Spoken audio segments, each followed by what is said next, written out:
అక్క ఇదిగోండి అక్క ప్రసాదం తీసుకోండి. ప్రసాదం తీసుకోవద్దు, మన క్రిస్టియన్స్ కదా. సరేలేండి అన్నా, నాకే ప్రసాదం వద్దు, ఇక్కడ నుంచి వెళ్ళిపోండి అన్నా.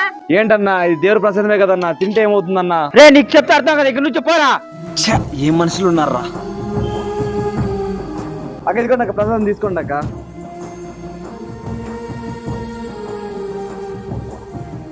అక్క అక్క అక్క ఈ ప్రసాదం తీసుకోండి అక్క. ఉండండి భయ్యా, ప్లేట్ తీసుకొని వస్తా. అక్క మిమ్మల్ని ఒకటి అడుగుతా, ఏమనుకోద్దంట అక్క. బోలా భయ్యా. అక్క మీరు మా ప్రసాదం తింటారక్క? అయ్యో ఏంటి భయ్యా మీరు అలా మాట్లాడుతున్నారు? దేవుడు ప్రసాదం పెట్టినప్పుడు కళ్ళకు అద్దుకొని తీసుకోవాలి భయ్యా. ఆ అవకాశం ఎవరికి రాదు కదా భయ్యా. తమ్ముడు, మా ఆయన మాటలు ఏం పట్టించుకోద్దు తమ్ముడు. అయ్యో పర్లేదు లేక, నేను అలా ఏమనుకోలేదు లేక. తమ్ముడు, మనమే కులమత భేదాలన్నీ సృష్టించుకున్నాం తమ్ముడు. తమ్ముడు, నా దృష్టిలో అందరూ సమానమే తమ్ముడు. మీరు సూపర్ అక్క, అందరు మీలాగా అర్థం చేసుకుంటే ఈ కులమత భేదాలు అనేవి ఏమి ఉండవక్క. కొంతమంది ఉంటారక్క ఈ కులం పిచ్చి మత పిచ్చి వాళ్ళకి ఎంత చెప్పిన వాళ్ళకి అర్థమే కాదక్క.